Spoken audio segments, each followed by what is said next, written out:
everyone, and welcome back to Dancing with Damage. I'm Ian, your resident philosopher. And I'm Abby, your resident author. And today we're going to be getting to some policy changes that we're looking to see based on the theory of damage we've laid out so far. Thank you for following us this far into the theory. Really appreciate it, Abby? Indeed. So, Ian, do you want to give us sort of a brief recap of what happened in the last episode? We love doing recaps. We love it. So let's always remember, back to first principles, we've got issues in society, issues in ourselves. We call that damage when it's avoidable and still happens anyway. We say damage comes from subconscious guilt, which is where in the subconscious development of a person from 0 to 5, hate is mixed in with the loving bond between the parent and child. And as a side effect, guilt, the villain of our tale, sneaks in and causes self-sabotaging behavior throughout a person's life and ultimately trickles out to cause self-sabotaging behavior in society generally. Then, of course, we looked a bit at how unmoderated technology plays that role by a pincer attack on the parent-child relationship. As people retire and get older, it's no longer common, sort of starting from the Industrial Revolution and moving to today. Increasingly, it's no longer common for parents to be taken care of by their children, so that's disincentivizing the instinct, sacrifice everything for that child and show pure love, knowing that on some level of payoff is not going to quite be as fulsome as it has been in the past. And then the other side is it's just so hard to parent a child in a world of unmoderated technology where it's so easy to pass off responsibilities like discipline and like affection and learning and these important skills where technology is really taken a strong hand there. Well, in a previous episode, not the last one, we did also mention one of the examples, because there's lots, of how technology weakens the bonds of love, is that we no longer know who makes our stuff. So one example that Ian made years ago to me, and it really impacted me, was there could be a catastrophic event and everyone in your neighborhood could die. And it would not affect, in the modern day, how your life exists. It wouldn't affect you at all because, for the most part, we don't know our neighbors. We don't know who makes our food. We don't know who makes our clothes. We don't care. We have no incentive to be invested in those relationships of who is nearby, of who is making things. We just go for whatever's available and whatever's relatively cheap for the most part. So that's another way technology, like global trade and mass marketing and social media, have really impacted our ability to get to know the local people and allow local people to be the ones to make the things that we need to survive. I mean, we have chickens in our neighborhood, and if they passed away, Abby, we would know. I meant generally. So non-chicken people. Non-chicken people. We would be very sad if the chickens left. But Abby's right. Like, think then that's purely in a world that technology has allowed. Without that crutch, humanity is kind of forced to play nice with each other, and people are forced to depend on each other and forced to see each other. And technology on an unmoderated scale has totally stripped that away if you examine day-to-day how that's happened. And again, of course, in particular, to the parent-child relationship. And so here we are. We're at a crossroads. Last time we were talking about how there's a moment of change where people are starting to catch on to how technology has become a problem. You know, the warnings have come out. Don't spend time on screens. Spend more time outside. Spend time with each other. You know, I think in Canada, there's even, I think, an incentive by some companies or some ad campaign to take a break from screens and just have conversations with people and reach out. Because it's so, if in certain surveys that I've seen, and we all know this from our personal experience, we feel like we're more isolated than ever before in this world where we all should be so connected, Abby? Indeed. And I don't know if I'm jumping the gun a little bit, but I wanted to call this episode The Cake because I like cake. I am an icing goblin, as Ian will probably explain later. So have we reached the point? Well, he's called me that in the past. It is a fair name. I wear it with pride. I should have a badge. But is it now a good time to sort of explore that fable and sort of explain how that connects to today's topic? Do you think Gray wants, do you want something? He wants attention. For sure. He was trying to eat something off screen a second ago, and now he's come to be in frame, which is great. I think everyone's very interested in this story apparently, so I will tell it. And Abby's getting out of cake. Yeah. So in the last episode, in this episode, we do talk about in fond terms how the world before the Industrial Revolution is described and must have been a good environment, a good garden for the ingredients for love to grow: proximity, codependence. Of course, the idea being that through industry and through transportation technology and preservation technology and electricity and how that's all worked out, and entertainment technology, distance has appeared between human relationships. Just like if you want your your bricks to be close together, but grass and roots and weeds have grown between them, and now the bricks are far apart and the wall is crumbling down. You can think of it like that. Now, we're not saying that the world before technology was this utopia. Hey, Abby. No, and this sort of gets into the cake. Yeah, let's talk about the cake, Abby is telling me. I felt we should name the whole episode The Cake, partially because I want to talk about cake. I love cake. But you make a good point. The Industrial Revolution, we're arguing that technology sort of came into existence in society for the most part after the Industrial Revolution, and that's sort of when you saw the uptick of damage in society. So Ian, how does the Industrial Revolution play into the theory of the cake? It was sort of the birth of unmoderated technology as a driving force for major lifestyle changes between a parent and child. We argue that up till that point, the parent-child relationship was fairly consistent and had a high level of love in it because it was through necessity. Mm-hmm. The simple truth was the family unit really depended on each other. And that's the same way that if you went into the savannah of Africa, for example, you would find that the pride of lions all depend on each other. Mm. There's no outsourcing. You know, some lioness is not getting a gazelle from the baboon, you know, up in the bonsai tree. I think that's how it all works, potentially. My flora fauna is a bit rusty. But what I'm getting at is the packs that humans are meant to live in tight proximity and tight codependence, they really weren't challenged by anything, if you think about it, until urbanization really took over in the Industrial Revolution, and it went from most of humanity living in smaller rural communities, which was strong for love, into urban areas. And now, of course, in this day and age, almost everyone lives in a city, statistically. Of course, there's many people who don't, but many people do. And most people do. And that's all thanks to technology. It wouldn't be possible without that. So in terms of what we're hoping to accomplish with this, you might say, well, Ian and Abby, are you guys talking about changing society and wanting to change society to be like it was before the Industrial Revolution? Think Pioneer Day in school. Well, yeah, so no one wants that, obviously. So yes and no. So we see it like a cake. We see it like a cake. And Abby's a great baker, and she has probably recently even made a cake with batter. Mm-hmm. Is that the correct term? That is a word, yes. It's not dough. Do you make cake with dough? No. I think you make it with batter. So she has prepared this delicious batter and she has baked it. Indeed. And she not cooked it. I think she's baked it. And so you have on one side of the counter a nice cake, and then the other side a bowl of delicious icing.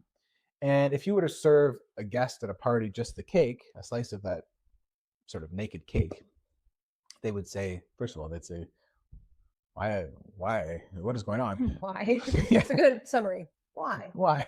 Pourquoi is this cake? They're very high class, these people there doing that. And so they would say, this cake is okay. It's got some good aspects, like it's chocolatey, and I can tell you use batter, not dough. But there's not enough icing. It doesn't have that delicious moisture. Or conversely, if you brought around the bowl of icing and said, how many scoops do you want onto their plate? They might say, well, this icing is tasty and it's sweet, but like it's a little too sweet.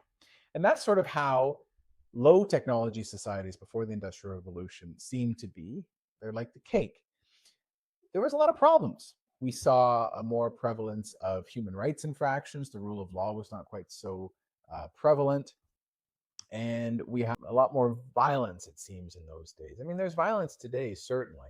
But when we think about major conflicts and battlefields, it certainly seems like historically that was more commonplace before the rise of technology.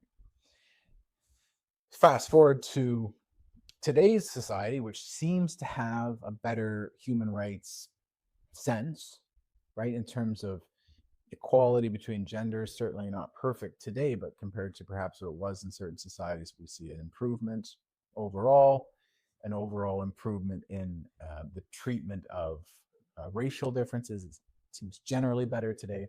So there are some positive things today, but then of course, again, we have the weakening of the weave of love. So what I'm getting at, Abby, is I would say that by themselves, the cake you made and the icing you made have some weaknesses by themselves, but when you put them together, do people enjoy that cake? Much more. So basically, the past, there are some good things there. There were some positive aspects of families being tight knit, of parents being involved in their child's lives, of people generally needing to depend on each other, which forced them to care, which forced them to sacrifice and to show love. And the more you show love and the more you receive love, the healthier you are, the less damage you have. It's a simple math equation. The less you sacrifice or sacrificed for, the more damage you will have by default. So the more a society forces you to show love, while that's sort of not the ideal way to think about it, it does make you a healthier person.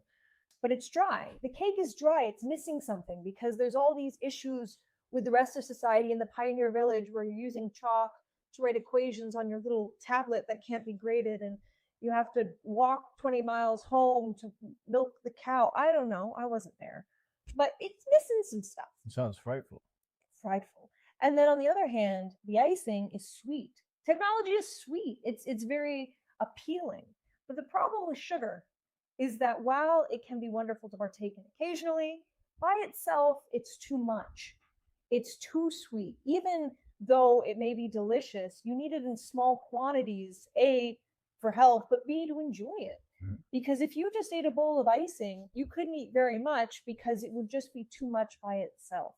So we're not saying all technology is evil and terrible. We're just saying that the way we use it in society is not good. We should have a little bit to improve our lives where necessary, not to take over our lives and be, a supplement or to substitute for any actual relationships in society. It's gone totally off the rails.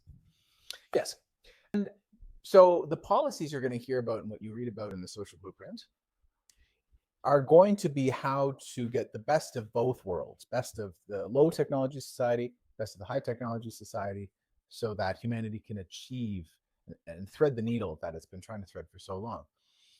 But one thing we want to talk about in this episode is it's called the Stairway to Heaven, because it sounds very divine and nice to think of a world where we feel cared about, we don't feel so isolated, but also we feel safe and secure and don't think our, a pirate ship, a pirate ship's, I don't know, I was going to say a pirate ship full of Vikings, but I think I'm mixing up my example here. Also, we're not referencing the song, just to be super clear. No, we are talking about the steps to get to a better world, and a world that we all, I think, want is a peaceful and just world where the bonds of love are strengthened. So one thing I think whenever I think of this issue is we do often hear a lot of theories that sort of introduce a utopic ideal, but it's sort of like a quick fix idea. Like if we just do this thing, if people just X, Y, Z, then right away we'd have a better world. And I find in my own personal experience, and you probably do as well, that normally to reverse an issue usually takes just about as long or longer than to cause it. Like, for example, and it's usually the exact opposite. And the reason I think of that is because, Abby, I had a sliver in my hand the other day, right? That's why I have a Band-Aid on my thumb. Because I had a sliver? No, because I was putting wood in a fire for a guest and I got a sliver right in my thumb and it owies. So I put a band-aid on it. Okay, so we both recently had slivers. Yours is more recent, so we'll go with we'll prefer your sliver. Here, I wanted to talk about my sliver. Okay, I just wanted to empathize. Bonds of relationships and commonality. Yes, but as we are happily wed, I think we should talk about your sliver because you want to talk about it. Yeah, no, that's fine. I think it's better. So, Abby, tell me about this sliver. So you got a piece of wood in your thumb. Yeah. And how did you extract the sliver? Describe how you did that. Well, it was a pretty big chunk of wood that got in my finger, so I was able to pull it out with my fingernails. But sometimes you have to use things like tweezers to extract the wood. Did you pull it out through the same opening it made in your skin, or did you like cut in from behind your thumb to get at it? Gosh, I hope no one uses that, strategy. But no, I pulled the sliver out the same way it came in to minimize the damage to my body.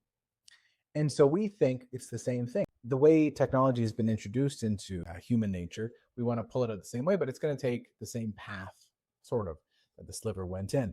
And also, by the same logic, it's going to take a long time. The inception of damage a couple hundred years ago when it started, the idea that it can just be fixed overnight is pretty, I think, unrealistic.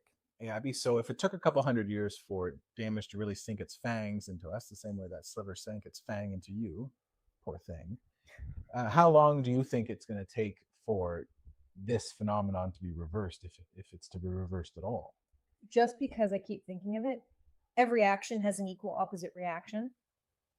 Physics. Mm-hmm. I think if it took hundreds of years to get to the point we're at, while we can make improvements, to get to sort of utopia, it'll take probably the same amount of time. Yeah, and that's even true when we think about weight gain in our own lives. Let's say someone has, for a few years, eaten maybe more calories than they've been using. And so, in a few years, they've put on some weight. Well, it's not going to just disappear overnight, even though a lot of commercials say, this one trick to remove belly fat in 45 minutes in a grapefruit or less.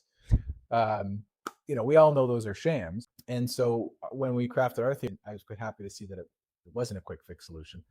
Just like it takes a few months or years to lose that weight, it's going to take a few 100 years probably to reverse the effects of damage. And that's why this episode is called Stairway to Heaven, because there are many steps. And it seems, if you think about a process that'll take 100 years or more, you'd think that would be a pretty tall staircase, which is why we use the term heaven, because heaven is utopia, but also in the imagery in the Bible and whatnot, it's up in the clouds. And I feel like you need a lot of stairs to get to the clouds. And Gray feels very strongly that he is going to exemplify how stairs work by being an angle. That's right. So he's deliberately here. I have commanded him here. I do have control over him, and I want him to get up. See how well he respects me. But yeah, Abby's right. Well, let's put it this way.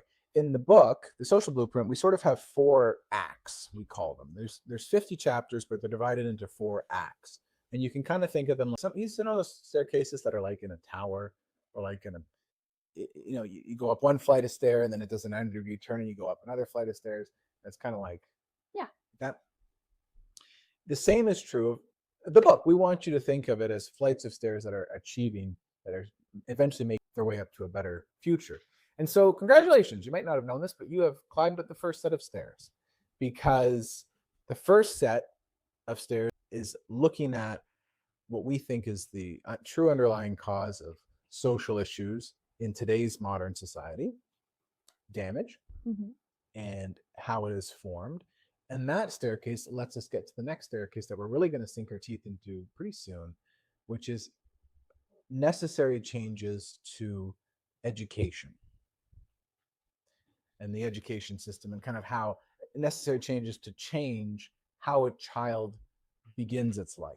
Yes.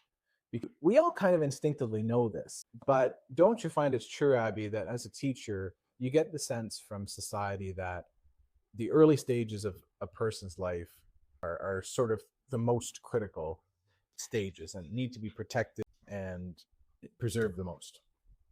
Yes. To give an example, while it is possible to learn another language, my parents are from England, and when I was little, there wasn't much thought about learning French, despite being one of the core languages in Canada, Because, as my parents put it, why would you need to know that?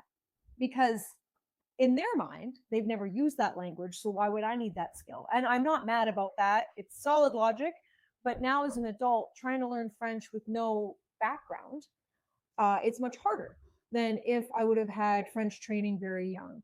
And when a child is very young, they can learn skills faster. Actually, to give an example, one of my friends has a baby, and the baby is now 9 months old, and she's lovely. And in the morning, she speaks English to her daughter, and in the afternoon, she speaks French.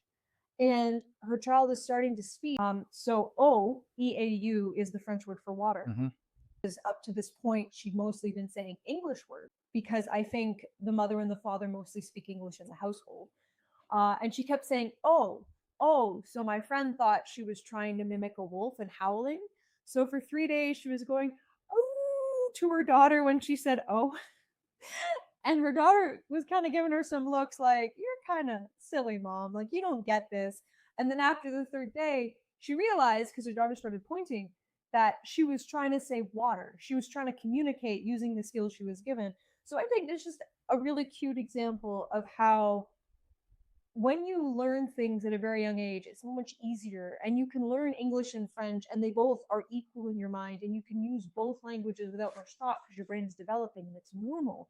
Whereas as an adult, it can be so hard to gain these skills and to retain the information you're trying to. Exactly. And wolf water could bring that to mind.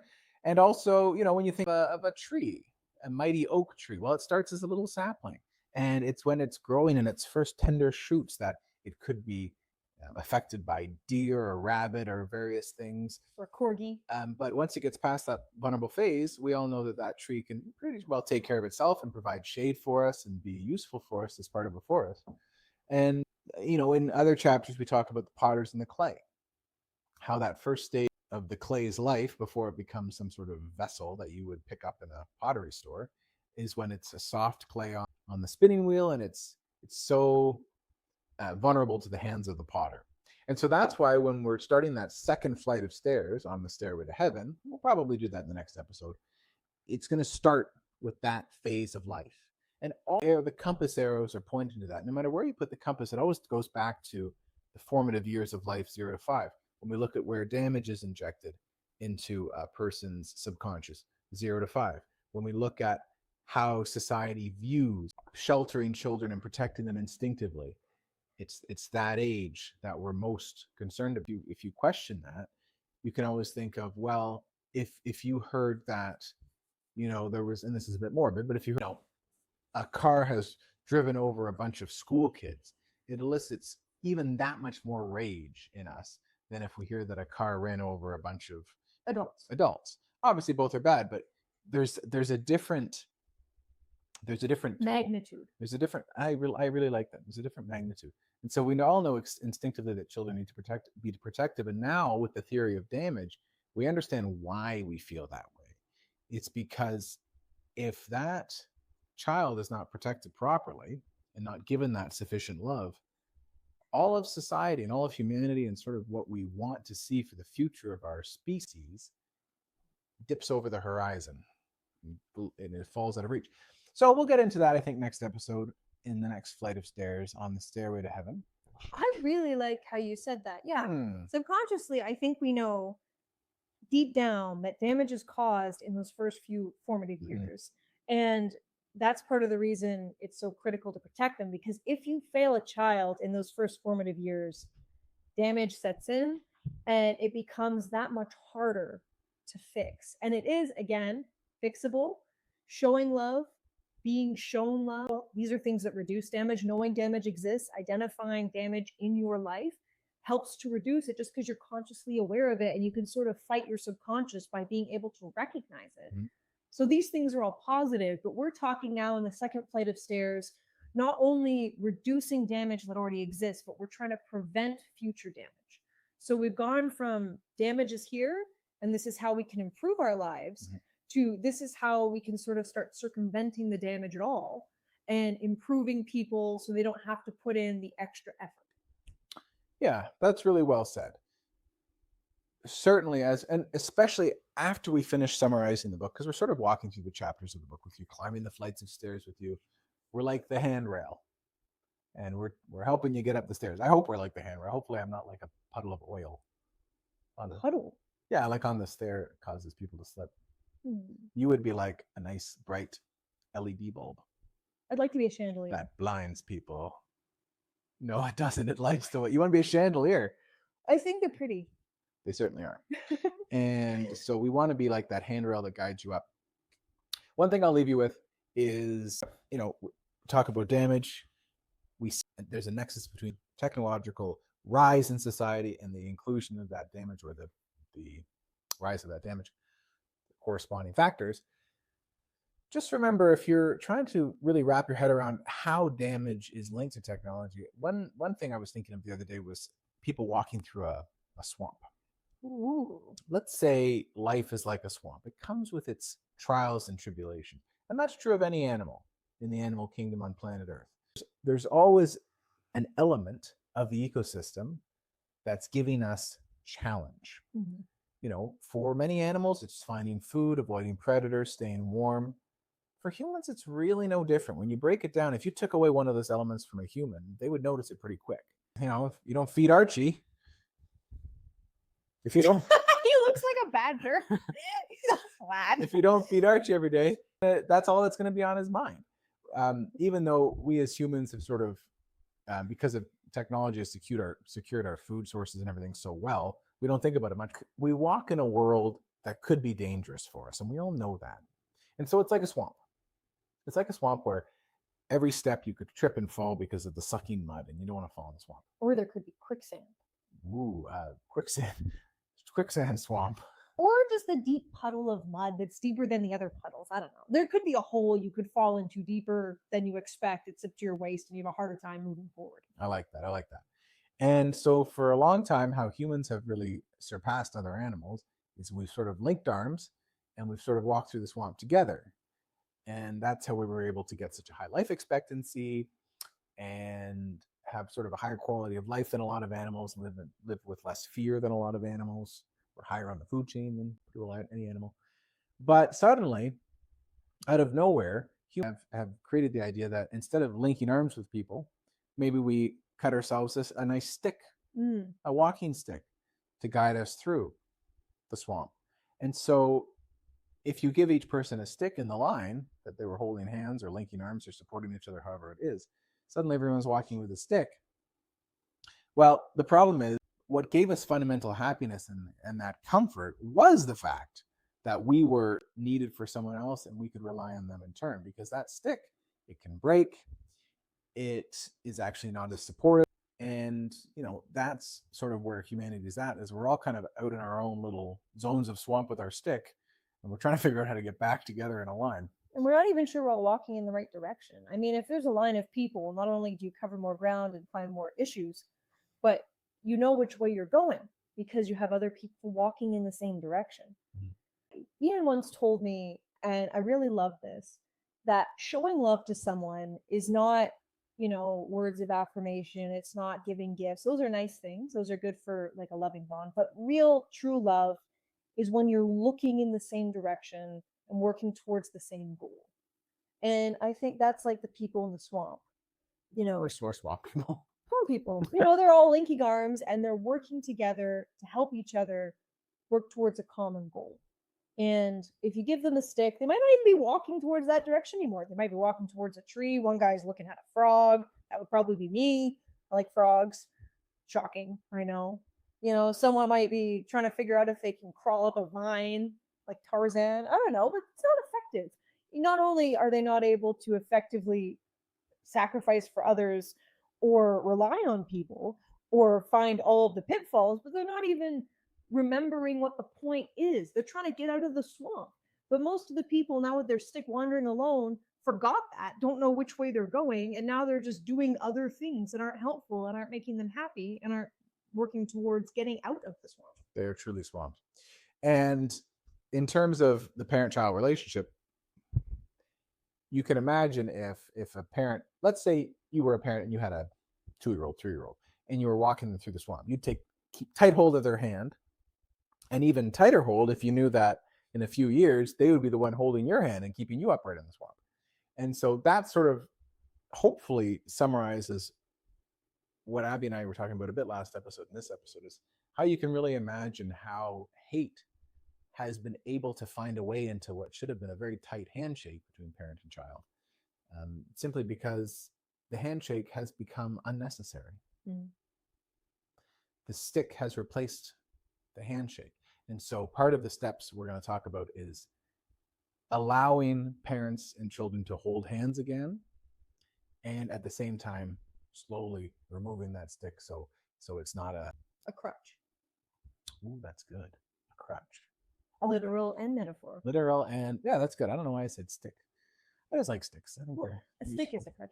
Also, we traipsed through none of it because we're crazy, and the sticks were helpful, but I mostly just clung to Ian like a tiny koala. Oh, that is true. And if you don't know where Nunavut is, it is a territory in northern Canada. It's basically the North Pole, and we had a great time. And sometimes Abby and I held hands because there were very quick rivers, and sometimes I did use a stick. So he mostly had me on his back like a tiny satchel, and he carried me because the water was so high and I am so small that I could not walk independently through the current. The stick was insufficient. I needed to grasp onto Ian like a tiny bush baby and have him ferry me across using all of the bonds of love. Yeah, so that's not a perfect example because we've got a stick and someone like crawling on someone's back, a la koala. But anyway, thank you for sticking around with us. This episode is a lot of fun. Oh, that's good. You didn't even notice. You know what? You have a corgi. I've got a corgi. He has seemed to just stopped caring what he's doing, and that's just fine. And that's a big part of it, right? Like proximity to between individuals and even between animals and people. You just need to be close to them. It's just part of love. And we want to make sure you're close to your loved ones by the end of all this, and people can be close to their loved ones. So important. So can't wait to see you next time on Dancing with Damage. Hope you have a great day.